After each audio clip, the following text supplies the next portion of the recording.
So it's time to talk about anxiety. And the reason I have a big sigh before I say that is that this is something I've been putting off talking about for a while. Anxiety in music, what it is, what causes it, what do we do about it, more importantly. Because guess what? Avoidance is part of my anxiety, and I'm going to share my experience. I'm going to explain to you why maybe you're feeling more anxious than you ever have before. And then, most importantly, I'm going to share some things that have worked for me and that may work for you in terms of lowering the level of anxiety you have around your music creation and everything else, all of your other endeavors. But first and foremost, who am I?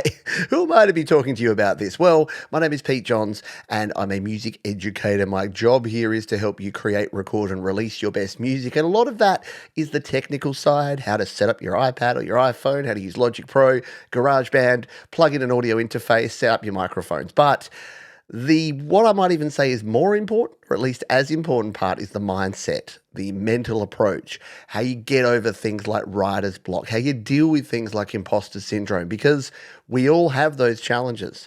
Yes, I do too, and we'll talk about that in just a moment. The other thing I want to say is that I am 100% not a licensed therapist, psychologist, psychiatrist.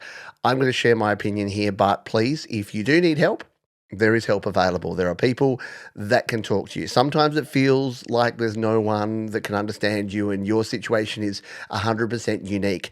I can assure you that it's not, that there are people out there that have come across very similar situations to yours before. And the whole problem shared is a problem halved is pretty accurate. Once you start talking about this with someone who is a professional, then it can actually really help. So please, if you do need help, please do seek it out. Also, if you're triggered by some of the things we're going to talk about around anxiety, feel free to skip this one. I'll tell you a quick anecdote and then we'll dive into the rest of the show. But when I was in my corporate world, we had a special education seminar about anxiety because they were realizing that people were getting stressed and anxious in the workplace. And we went into this room and they played this video of someone and it talked about anxiety and it talked about panic attacks. And it was very well meaning. But for me, I sat there on the verge of a panic attack during this entire session. And by the end of it, I felt much worse than I did going in. And the problem was, this was at a time 10 plus years ago where we were only just sort of coming to terms with the fact that it was okay for me to put my hand up and say, I need to just step out of this one for a while. This isn't for me right now. But because of the expectations, which we'll talk about more in detail in this, of me being a 40-something male in the workplace, well, 30-something at the time, I was in my mid to late 30s, that the expectation was that I needed to stay and I needed to listen to this and this was what you needed to do. And in fact, the very thought of putting my hand up and saying, actually, I'm suffering with a bit of anxiety right now, so I'd just like to step out and not watch this video that you so kindly put on, that just made me feel double anxious. So if you've been in situations like that yourself, do let me know. Share it in the comments. And look, I know it takes courage. It takes guts to be able to just talk about it, which is why I thought, you know what? I'm going to lead by example. I'm going to open up and I'm going to talk about my experiences. I'm also going to offer an ear, because sometimes that's the start, is just telling someone. And if you just want to drop a comment here as your avatar, as your YouTube channel, as everyone's got a burner channel, don't they? Use your second or third YouTube account if you want to as well. If you don't want to be identified, and yeah, feel free to share your experiences, because there are people that have had, trust me, similar, if not almost identical experiences. So let's dive into this. Like I said, we're going to do 3 parts here. I'm going to talk a little bit about why you might be feeling anxious in general about your music. We're going to talk about my experience, as I promised before, and then I'm going to dive into what I have done and what I think you might benefit from. So there'll be timestamps. If you're watching this on the replay, I'll have timestamps there for the 3 sections. So section 1, why might you be anxious right now? Have you read the news lately? Have you looked at what's happening in the geopolitical landscape right now? Whether it's what's going on in the United States, what's going on between Hamas and Israel, what's going on in your country of choice. There's a lot of stuff, isn't there? And a lot of it feels pretty bad. Some of it is pretty bad. Some of it is almost as the worst that it's been. And some of it, Yeah, we've kind of forgot that we also had a First World War and a Second World War in Vietnam and Korea and all of these things and 9/11 and all the other things as well. So, yeah, not to mention a global pandemic that we've kind of just come out the end of. Now, do I say all that to make you feel all anxious and depressed from the word go? Hopefully not. But I just wanted to say it's tough. It is. It is. We had a little bit of a window there, didn't we? If you were around in the 90s, between the Wall Street stock market crash of like the late 80s, pretty much right through till, I don't know, around September 2001, there was this nice little zone, wasn't there? There was this just nice, comfortable spot. But that had only come about because, yeah, we pushed our way through the 40s and the 50s and the 60s and the 70s. Not to mention going back to, the Spanish flu pandemic of the 1900s and then the First World War and then the Depression. So, yeah, it's not as if these are unprecedented. And I think sometimes we get we get something called main character syndrome where we just think that our current situation is the worst and will always be the worst. And I'm not wishing anything worse upon anyone, but just keep in mind that it feels that way because it's happening to us and it's happening right now. And the only thing that stays the same is that things will change. So things will change, things will evolve, things will come to a head, and most of that you have no control over. And that's a hard thing. That's a hard thing to come to terms with, that you can't control the events of the world. Let's talk about music specifically, though.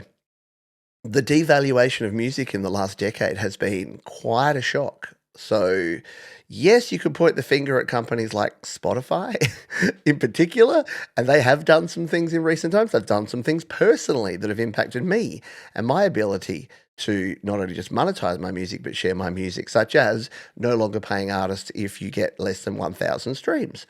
None of my songs get more than 1,000 streams a year, so I don't get paid by Spotify anymore. And that was a big shift that happened.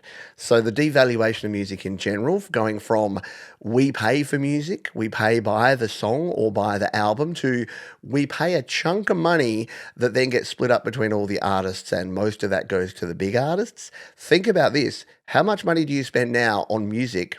And if you were a music collector or a music listener back in the 70s, 80s, 90s, or 2000s, or the first decade of the 2000s, how much did you spend there? Unless you are a massive LP record collector or you're fully into your classic hi-fi stuff, you're probably spending less now. I know I am. And I subscribe to 3 different services, for goodness sake. I've got YouTube Music and I've got Apple Music. And I spend a lot on different subscriptions for music. However, I still collectively, even with the 3 streaming platforms I use, it's about $40 a month.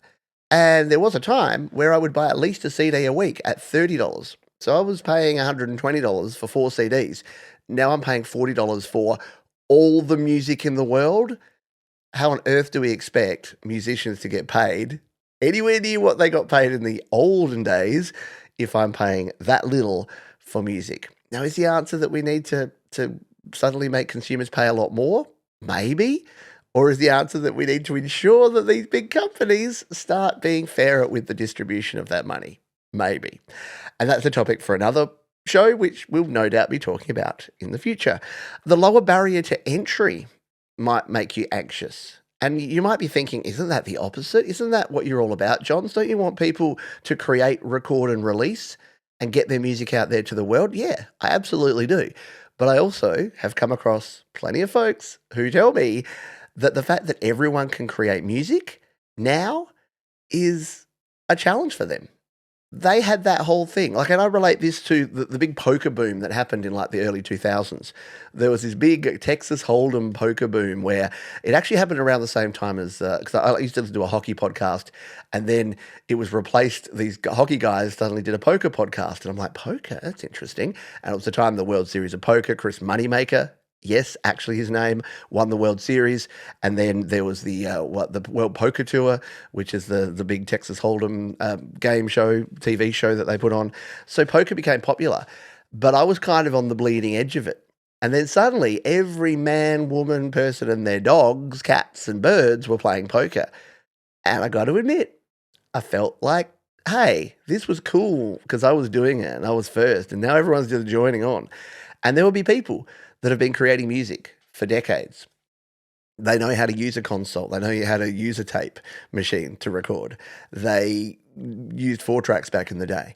And now, every dude with an iPhone in his hand, or dudette, or dude person, is able to actually create music. And I think that the democratization of music is actually super cool, but it definitely has leveled the playing field, and some would say diluted the quality. Not to mention the next thing, which is AI. Yes, artificial intelligence and music, and the fact that people are now using AI to create music. And there seems to be kind of no end to it. Every time I think, oh, maybe it's just going to, oh, no, here it is again. Another platform's popped up. More people creating music just from prompts, more people having their music scraped, and more horrific sounding vocals with that horrible, crunchy compression sound in the background. I don't know why. If someone can invent an AI that doesn't have that horrible vocal sound, well, maybe I should be careful what I wish for, because it would make it very hard to detect. And then my show, Your Music Live, would just be all AI at that point. But you get my gist here, yeah? AI has definitely made people more anxious about music. Not to mention the rise of social media. Ooh, yeah. There was a time where when you were sharing your music, you were sharing it in small groups. You were maybe trading your demo tapes with other people and listening, or you were going to gigs. Now, anyone can put any song on SoundCloud, on slaps.com, on YouTube, on Facebook, on X, on Blue Sky, and get feedback, not only from trusted sources, not only from people who know what they're talking about, not only from people who are kind and empathetic and actually care, but from strangers on the internet. And you know what we always say around here, folks? The least reliable source of information or feedback is, drumroll please, strangers on the internet. So if you are taking all of your advice, or any of your advice, from strangers on the internet, especially on platforms like, oh, I don't know, X, or that YouTube that's just freedom of speechy, and it's like, yeah, I say what I want.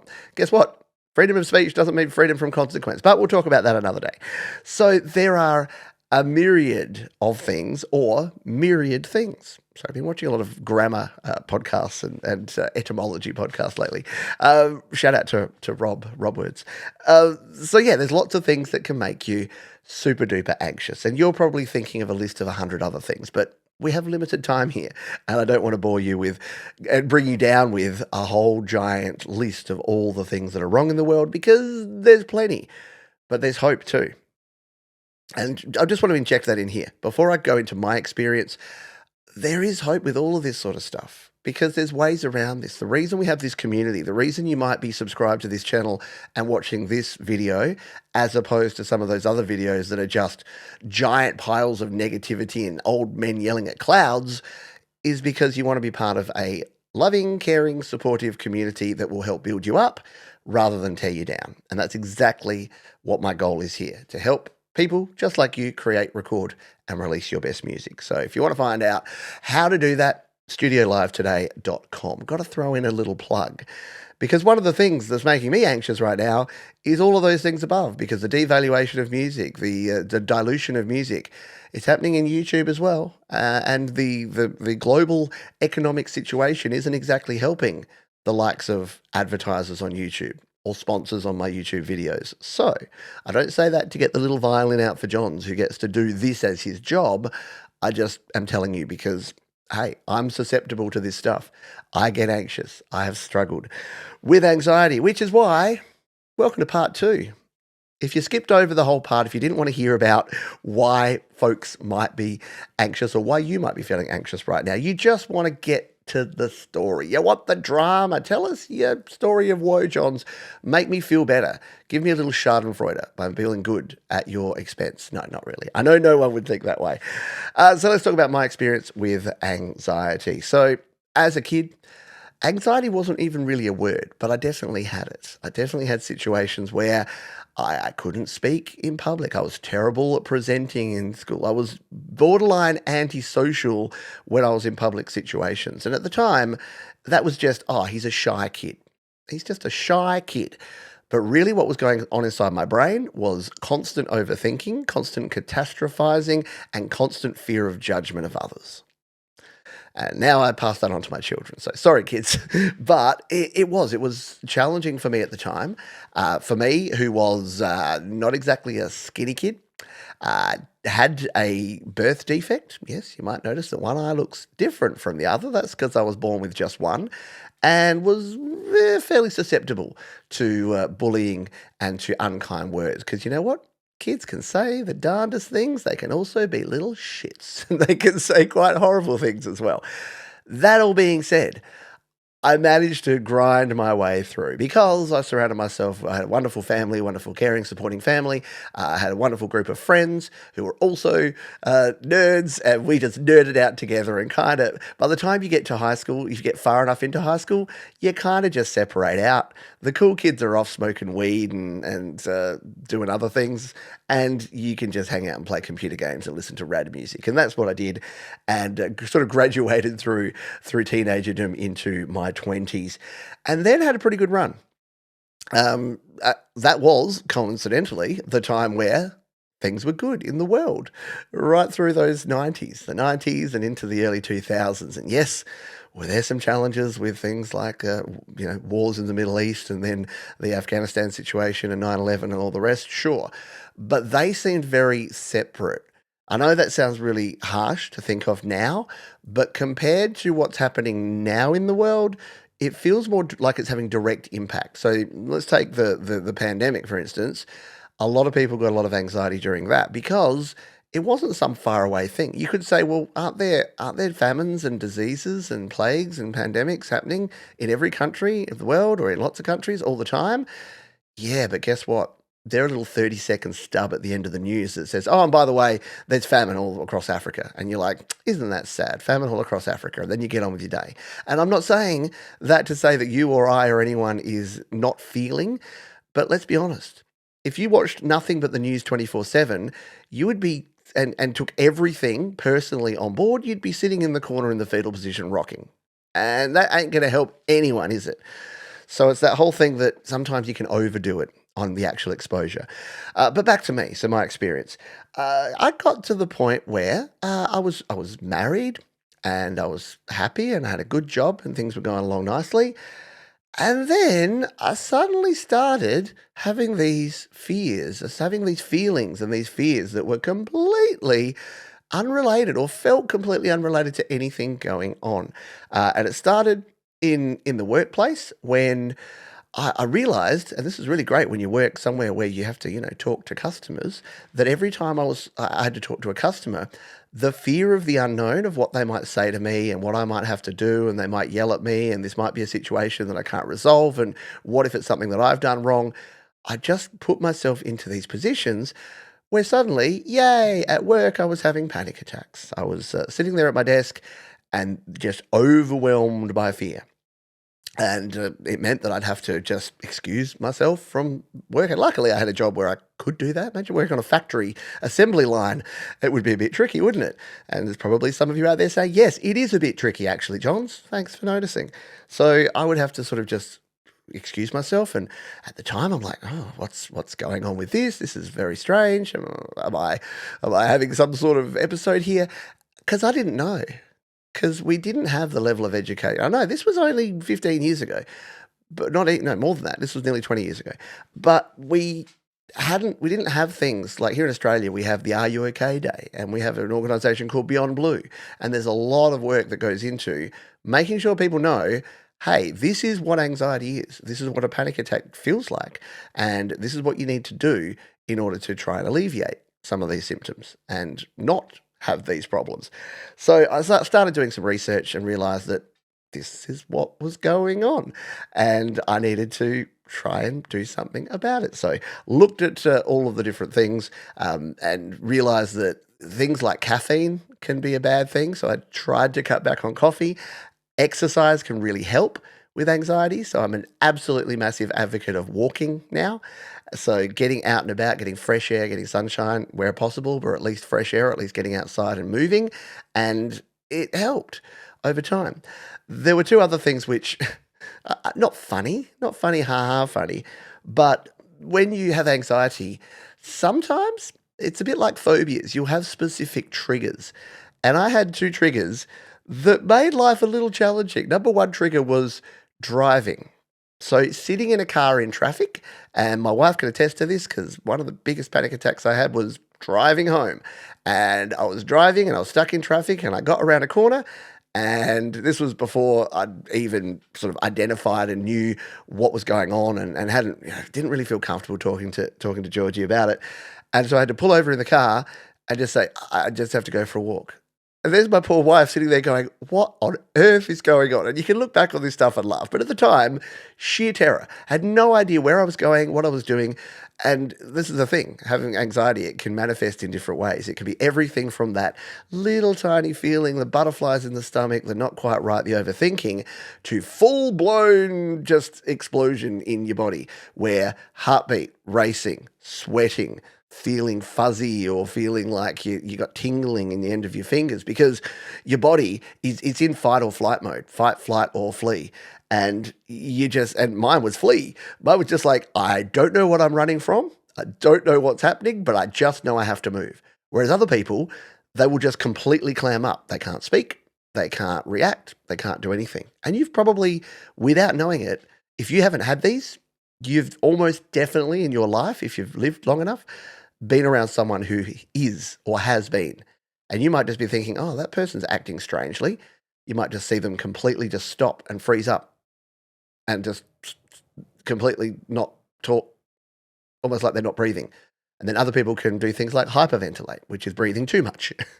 And I will, as I talked about, I'll talk to you a little bit more about some of the things that you can do and that I can do and still do to this very day to try and alleviate some of these things. And again, please, not therapist, not psychologist, not psychiatrist, just person who's had personal experience and know how crappy it is and want to do everything I can to not only make sure that people realize that this isn't something to be ashamed of, this isn't something that you have to hide, this is something we can talk about, but also hopefully help some folks if you've been struggling with this and you haven't even known what it is. The other thing that's important is that, yes, go seek medical attention or seek therapy yourself. Because it is important as well to make sure that it isn't anything actually. So yeah, so you don't have to sit around worrying all the time. That's another important thing to factor in and to consider. Let's continue on. So yeah, driving was one thing. And guess what the other thing was? Being in a shop. So yeah, there were times where I couldn't actually go into a shop because in my head, in my weird anxiety panic state, okay, let's not call it weird, in my overthinking state, I would catastrophize that I would be in the shop, I would have my trolley full of stuff, and then as I'm going to the exit, what if I can't get out? And you might think, what do you mean you can't get out? But like, what if it's really crowded? What if I have to have an interaction with someone at the checkout? What if? And yeah, you build yourself up into this what if. And again, not to jump the gun, but one of the things we'll talk about in section 3 is the fact that the more you do something and prove to yourself the worst thing that's in your head, the bad things aren't necessarily going to happen, then the easier it is. So that's my experience. And as I said, the reason I thought I would do this is that at the moment, yeah, look, there's some challenges. I can feel my anxiety creeping back in because I've got challenges with things like running this business. being a sole trader can be a pretty lonely endeavor sometimes. And not only, pointing a camera at yourself and talking, weirdly enough, that used to be one of my triggers because public speaking was another one. Along with driving and being stuck in shops, public speaking, believe it or not, was one of my big triggers. I've been able to work past that. Why? Because I've done everything that can possibly happen to someone when doing something like this has happened to me now. But guess what? I've got another thing, which is doing this in public, which is why I've still got busking or actually playing at open mic nights and live gigs as a thing on my list that I haven't done yet. Why? Because I have fear. And I have fear because I haven't done them. And you know what? If I do it and the worst thing doesn't happen, my pants don't fall down and I don't vomit on stage, then I'll be fine and I'll do it another time. And then I'll do another, and then I'll do another one, another one, another one. And then it will be fine. So repetition is super important. A couple of myths. See, I have a lisp too. Just in case I wanted one more thing to worry about. I have a bit of a lisp. I don't know if you noticed. But a couple of myths before we move on. Number one is that everyone has a bit of it. Please don't ever say that. It's like when people say, "Oh yeah, I have autism," and they're like, "Oh yeah, I reckon I got a bit of that," or yeah, I'm on the spectrum. Oh yeah, everyone's a bit on the spectrum, aren't they? When you say to someone, "I have generalized anxiety disorder," and they say, "Oh yeah, but we all get a bit anxious sometimes, don't we?" Yes, in very basic terms, yes, but it's very different. And the worst thing you can say to someone that's suffering from anxiety or depression is, "Oh, yeah, but I get a bit depressed sometimes." And it's like, yeah, but the difference between a clinically diagnosed general anxiety disorder or clinical depression and feeling a bit sad or having a bit of a hard time getting out of bed in the morning is quite a stretch. So it's just something to keep in mind because not everyone does have it. Like larger than I would like there to be amount of people have dealt with anxiety and have dealt with depression, but some people haven't.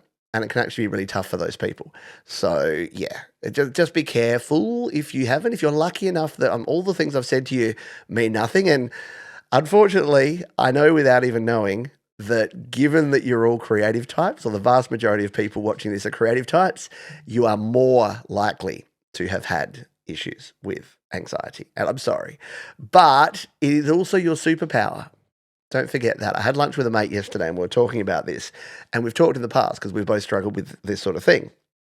And the other thing that someone who's an overthinker can do is we can use our over analytical minds as a bit of a superpower because what we can do is we're very good at getting in the zone. We're very good at getting tasks done once we get stuck into them. Sure, we can procrastinate as with the best of them, but we have the ability to hyper focus, which is why people who are nerds and people who are creative types have often been picked on because it's like you played 7 hours of D&D. How did you not get bored? Like that's crazy. Or you sat and coded for 7 hours, or you sat and worked on that one mix for 7 hours. Yeah, we did because we get in the zone. You're in the flow. You're doing your thing, and I've done that plenty of times as well. So yeah, you could look at it on the negative, or you could flip it over and think about it on the plus side. And remember, the thing with anxiety, I think nervousness and apprehension and excitement and exhilaration are all very similar emotions. So if you can harness and you can work out that. I read a book a long time ago, or maybe it was in a podcast. It was Simon Sinek, who you should go look up. He's a very, very good public speaker. And he talked about the fact that he used to not like flying because he'd get nervous, because he'd be worried about it. So what did he do? He used his overactive, overthinking brain, did a whole bunch of research. He found out a few things. Flying is by far, like by a magnitude of decibels or numbers, the safest way to get from A to B. If you're flying from New York to LA, or you're flying from Adelaide to Perth, or you're driving that same route, yeah, you are so much more likely to have something go wrong. And air travel, despite what some you might see on the news, because the news always hyper focuses on the negative, is safer than ever. Pilots are well trained and planes are better built than ever. Again, Boeing recent news accepted. So we realized that instead of being worried, instead of being anxious, he should be excited. He should enjoy the ride. He should find a way to enjoy it. And I actually took that on board. I did the same thing. What I do now when I fly, because I wasn't a great flyer, I was a terrible flyer, let's be honest. Like, remember the car thing? Yeah, multiply that by 10 times. That's the plane thing. Being stuck in a plane, forget it, with zero control, forget about it. Can't leave? No, didn't like it. So I realized that the best thing to do was to make myself like it, was to make the experience as good as it could be, which for me meant not rushing. So I get to the airport now 2-3 hours before my flight. Kick back, maybe have a quiet beverage, have a snack, find somewhere comfy, jump on the Wi-Fi, watch a YouTube video or two, or do some work, get to the gate, get on the plane, chuck my stuff up and just kick back. Make sure I got a cool podcast that I've been saving up that I can listen to, throw that on. When things get bumpy or turbulent, instead of gripping the seat and worrying about every bump's going to be my last, realize that turbulence is natural and planes are designed to go through much rougher turbulence than I'm probably going through right now. So just enjoy the ride. Just kick back and enjoy the ride. Does it always work? No. And like I said up front, I got to tell you that I still get this stuff wrong from time to time. Yep. Like I said, I've been feeling the anxiety sneaking in the last few days. So it is time for part 3, which is what can we do about it? What can we do about it? What can you do about it? What advice do I have? Well, here's the advice I wouldn't say. Just toughen up. Toughen up, princess. You'll be right. And look, I know that's typically a masculine thing that men get told, that boys get told by men. Oh, you don't want to be soft. You got to just toughen up and deal with it. Just get it done. Just jump in the deep end. Yeah, not the best way. Because you know how I said before that the confidence you gain from being successful at things means doing them repeatedly and nothing bad happening? Getting thrown in the deep end is the exact opposite of that. And look, there's some people that will say exposure therapy works really well. If you don't like spiders, just cover your face in spiders. I can almost assure you that that's just going to result in about 10 nights in a row of spider nightmares for the spider sufferer. Whereas doing some research about spiders, realizing the vast majority of them won't actually kill you, maybe being exposed to smaller spiders and then building up from there. Yeah, look, there are certain ways that exposure therapy works. And definitely when it comes to music, which is what we're all here to talk about, yeah, doing little things can help. So that's why I say things like when you're sharing your music, you don't have to share with everyone immediately.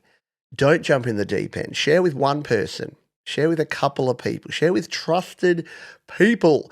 And you might be saying, but I don't have trusted people, Johns. Email it to me. Look, I don't have a heap of time, but I've always got, if someone goes to the effort of sending me a song and a paragraph about the song and asks me for a couple of dot points back, I'll do it.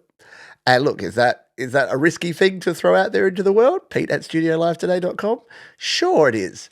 And if you want more, if you want help with production, if you want help with other things, then yeah, I do offer those services. But yeah, I'll listen to your song. And other people will too. We've got a great Facebook group called Create, Record, Release. There's various different channels and different forums and different groups that you can be part of. On Your Music Live, even just there in the YouTube chat, there's people that get together that are like, hey, come, I've got a song, it's on my channel, come check it out. And then the other person goes there, and then I see the comments on their channel, and they're having a chat.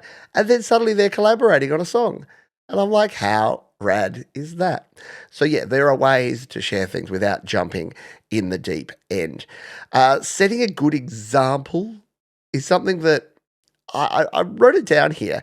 And like work and kids and family, setting a good example has always been something that I think we got wrong.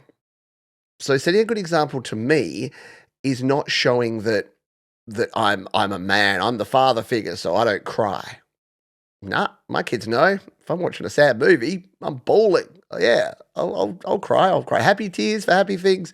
I'll cry when things are sad. I'll cry when I'm upset. Is that bad? Some people would say so. Some people would say I'm a snowflake and that I'm too woke and toughen up, princess, and all those things that we know don't help.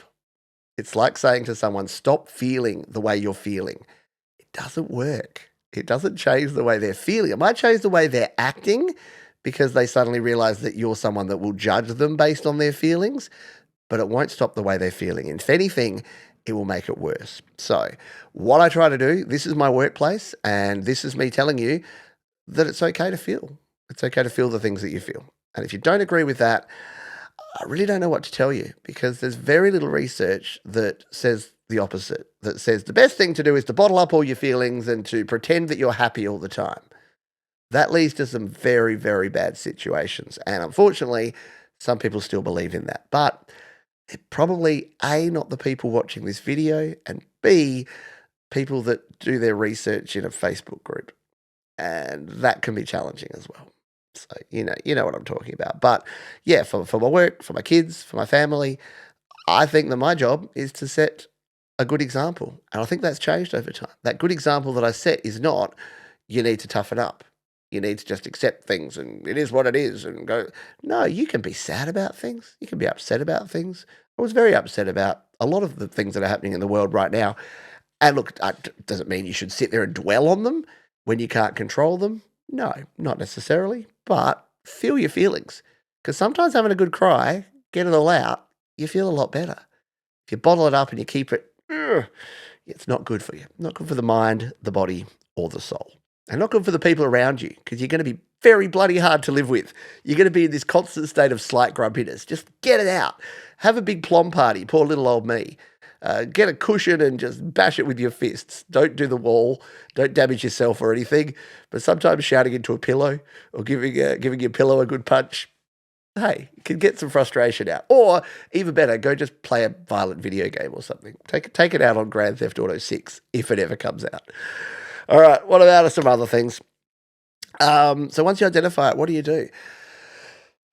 So let's talk in terms of first the actual moment. So if you're actually in a panic attack or you have such anxiety that heart's starting to pump, palms starting to sweat, mum's spaghetti, all that sort of stuff. Sorry to make light, but it's just what I do. Because guess what? I use avoidance. I don't know if you know about that. And I also use distraction. And distraction is a surprisingly good thing because the problem with anxiety is your brain is thinking about the same thing over and over again. So let's bring it back to a music thing. Let's say that you've shared a song and you've got a piece of negative feedback. Some stranger on the internet, and remember folks, strangers on the internet are the worst possible source for all of your information, but a stranger on the internet said, your song sucks. You're terrible. You should give up right now. And you're just like reading this and you can't help yourself. But even though other people are giving you good comments, you're reading this over and over again. And then you're thinking, maybe I am actually crap. Maybe they're right. Maybe I should give up. I'm so embarrassed now that I did that. I'm so embarrassed. What am I going to do? Like you go into this thing and you like, oh, I'm starting to get worried about this. And then you're like, oh, I think I'm having an anxiety attack. And then you go, I don't want to have that. That's going to be embarrassing. I'm going to feel bad. I think I'm feeling worse. I don't want to feel worse. That's going to be bad. I feel bad. And it's the cycle. You get into this anxiety, this panic loop, this anxiety cycle, where eventually you've actually forgotten what you were worried about, right? So why was I worried in the shop? There was no real threat or danger. They weren't going to lock the doors and make me stay inside, but I still had it. So it's the same with this. If someone's giving you feedback about your music and you're feeling anxious, so what do? Well, sometimes distraction can work really well. And again, for the third time, please, not licensed therapist, not licensed psychiatrist, not licensed psychologist, but just someone who has used these tactics and they've worked for me and they may work for you. So stick them in your kit bag and try them because why not? What's the worst? If you're already having a panic attack, guess what? You're already having it. If you can try and avoid it or at least soften it, then that can help. So the distraction technique, it goes something like this, and there's different variations of this. What are 3 things you can see right now? I'm looking around my room. So, okay, I'm having this anxious moment. I'm looking around my guitar. No, that makes me think of music. Okay. I can see a chair. I can see my green screen behind me. I can see 2 big lights up there. Okay, what about things that I can touch? I can touch my coffee mug, I can touch my phone, and I can touch my mouse here. What are some things that you can hear? It's pretty quiet here, but I can very faintly hear a bus outside. I can hear my dog snoring in the corner. And I can just hear gentle sort of wispy sound as well. What are things I can smell? Not much actually, but I do want to go make a coffee in a moment. So yeah, then I'll be smelling coffee. So I'll imagine the smell of freshly ground coffee. Oh, hang on. Where are we? What's going? Oh yeah, I'm doing a podcast. I'm doing a video. I'm recording. So distraction can actually be really, really good. The other thing to consider is part of that is your breathing, because as I talked about before, there's 2 things that when you're anxious about something that can happen.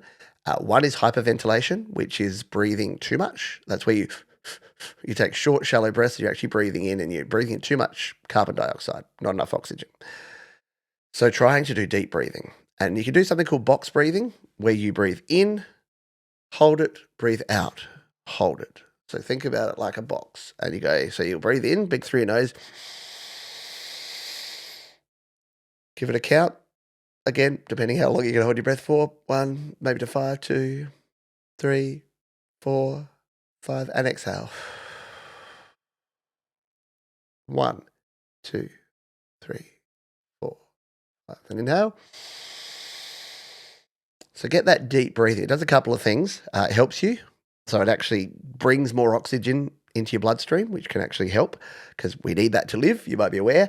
But it also does part of the distraction, because you are focusing on your breathing. Your brain can help you with your breathing, or breathing can happen automatically. When you actually use your brain to focus on your breathing, it doesn't have as much room in there to worry about other stuff. That's my very non-professional version of that. So those two things alone can really help out in that situation. The distraction, what could I see, smell, touch, taste if you want, but yeah, I don't think you want to go licking much that's nearby, but you use your senses to distract your brain from that. Because again, we're actually not great taskers. It can actually be really hard. If you notice that you don't really have a panic attack when you're right in the middle of something, it's usually before something when you've got time to think about it, or afterwards when you've got time to reflect. Why is that? Because our brains are crap at multitasking. We can't actually do two things at once. So it's not until you actually, it's usually the concern before something happens, like the fear I have of getting up on stage at a open mic. That's when I'm liable to have some anxiety, or when I get off and I think I did a shit job. That's when I'm going to have anxiety. So it's not in the moment as much as it is before and after. And look, sometimes it could be in the moment, but that's more to do with the before. Once you're actually in the zone, have you noticed that once you're actually in the zone doing it, think about a job interview. Have you had a job interview lately? I haven't had one for a while, thankfully. But I used to have this thing where at the start, almost like I couldn't talk. I'd stumble over my words and I'd get the first question out. And then I'd realize, and they'd be like, oh, it's okay, just relax, have a drink of water. And then they'd ask the next question and, oh, I can do this now. Suddenly everything comes back. And what I used to do when I did interviewing of people, if I could see them spiraling there, I'm like, just so you know, this is going to be really relaxed and easy. We're just going to ask you some questions. And I used to always say this, I'm like, guess what? We're only going to ask you questions about you, and you're the biggest expert on that. So you're already going to crush this because you know everything about you. And there was something about that statement that made people go, oh, crap, yeah, you're right. Yeah, because you think, oh, you're going to get these real curveball, weird and wacky questions. And look, what's that famous thing, the Google question? It's like, if you were shrunk down to the size of a fly and put in a blender, how would you escape? And it was like, oh, you'd jump, or I don't know. Those sort of questions in interviews give me the irrits, because they're supposed to be like problem-solving things. All they do is stress out us poor, anxious nerds. Quick drink. And it's nearly lunchtime because I just heard my stomach go, a grumble. So yes, that is another noise I can hear that I can distract myself with. So distraction's a good thing. Talk to someone. I know it's obvious. I'll tell you a story from yesterday. I was feeling pretty anxious yesterday, and I had a lunch date with a mate of mine. And I was on the verge of sending him a text saying, yeah, I'm just not feeling it today. I'm not going to come to lunch. And I thought, you know what? No, because this is a person that I know that I can be honest with. I'm just going to get there. And when I got there, I sat down and said, he's like, how are you? And I'm like, pretty crap, actually. I said, I'm not going to dwell on it, but I'm just going to tell you up front. So I told him a couple of things, and he's like, that's pretty crap. Anything I can do for you? I'm like, not really. Just like to talk about it. He's like, that's good. So talking to someone can actually really help. A problem shared is a problem halved, and all that sort of deal. And look, I know you might be thinking, oh, but I don't want to burden other people. People want to help. I bet you want to help. Put yourself in that position. If you had a friend that you knew you could make feel twice as good simply by being there and listening to what they had to say, would you do it? Of course you would. So don't be so selfish. Don't judge your friends that harshly. If you've got friends that as soon as you went and said to them, hey, I've had a bit of a rough day, do you mind if I just talk about it for a bit? If they said, no, actually, I'm going to talk about me. And look, we probably have some of those people around. Then get better friends. And I know you might be thinking, but my family are like that. And I was like, well, that's why you need friends. That's why you need people that aren't your family. Because your family are great. Don't get me wrong. Families are cool. Families are rad. But they're sometimes a bit too close to things, aren't they? Sometimes they're a little bit too engaged and involved in it. You kind of sometimes need someone that's a little bit distant, that's a little bit disconnected, that you can be honest with, and that they can give you a bit of feedback back as well. Maybe some ideas you hadn't thought about. Talk to someone. Hey, guess what? Listen to music. Oh, music. Music soothes. There's an Offspring album called Smash. And at the start of that, It goes, hey, it's time to relax. And you know what that means? A glass of wine, your favorite easy chair, and of course, this compact disc playing on your home stereo. So go on, indulge yourself, put your feet up, lean back, and just enjoy the melody. Because remember, music soothes even the savage beast.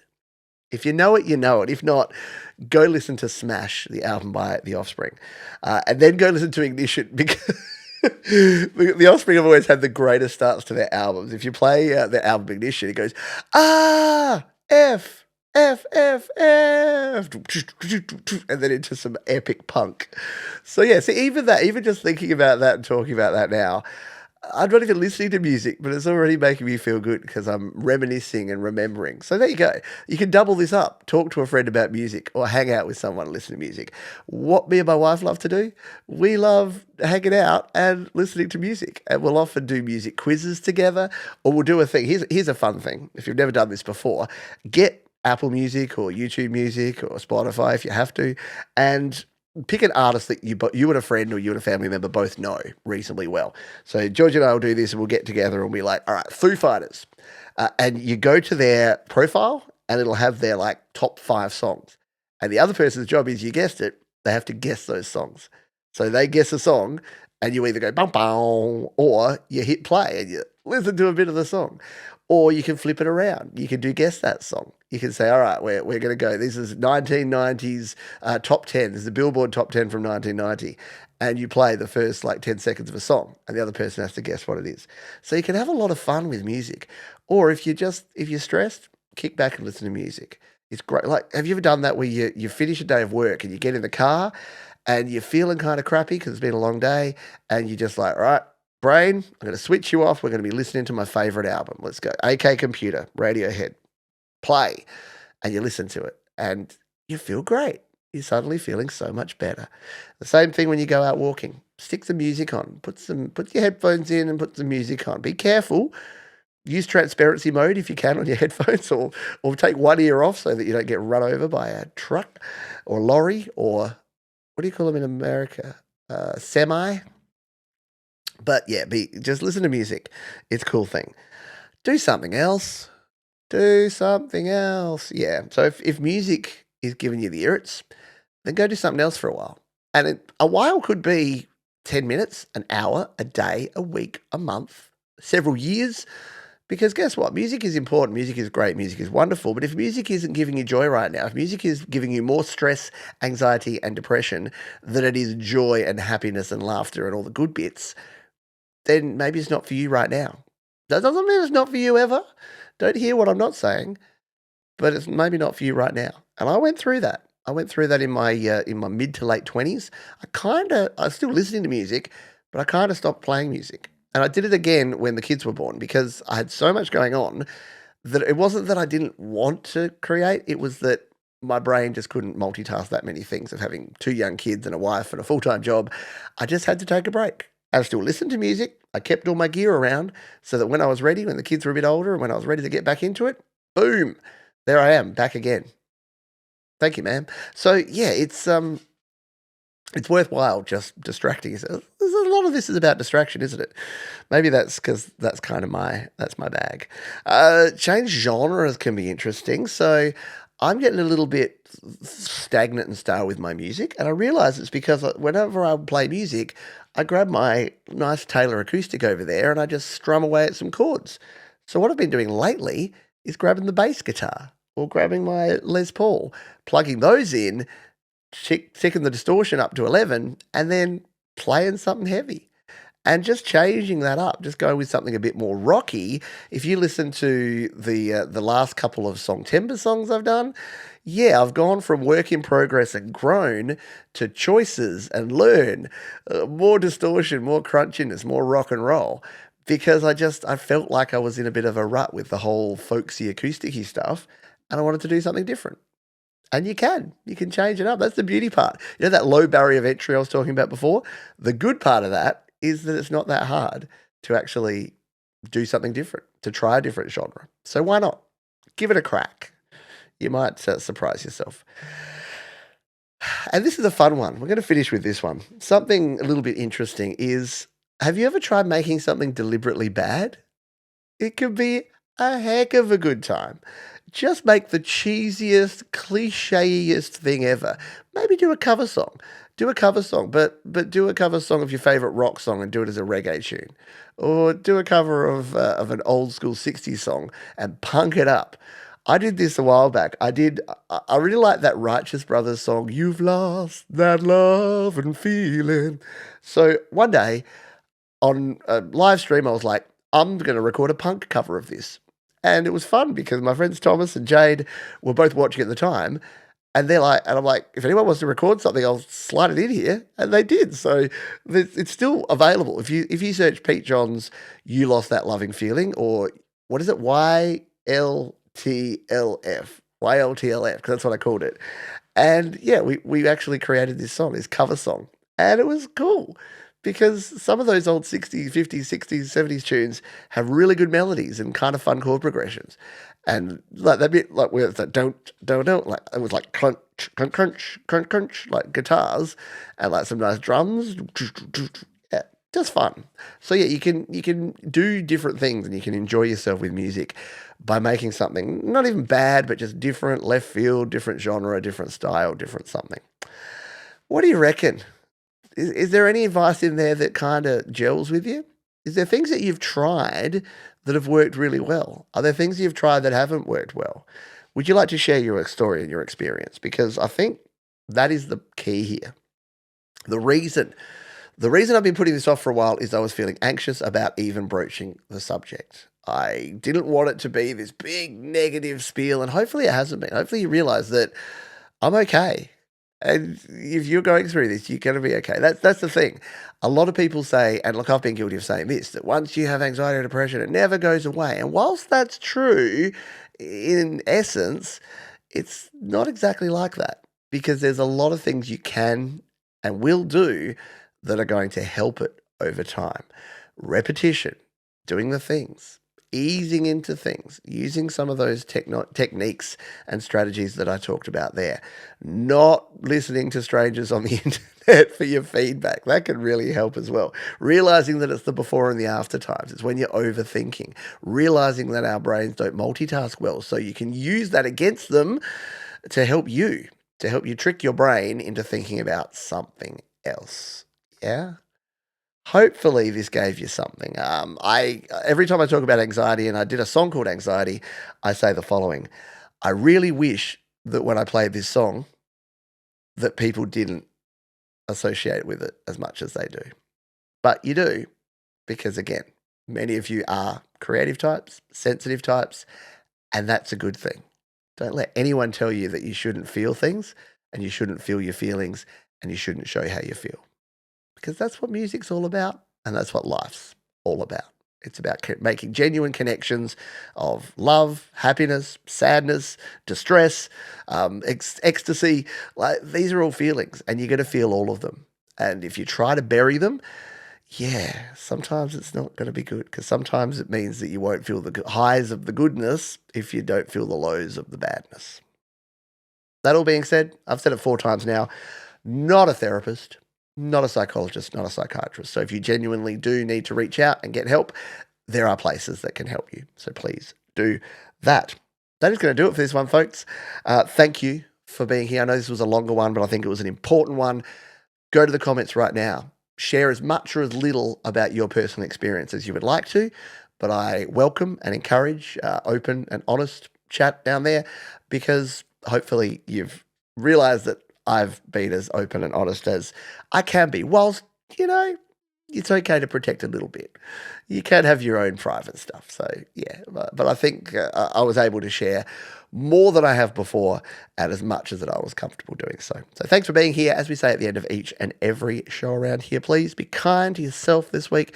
Be kind to others. Keep creating, and I'll see you next time here on Studio Live Today. Bye for now.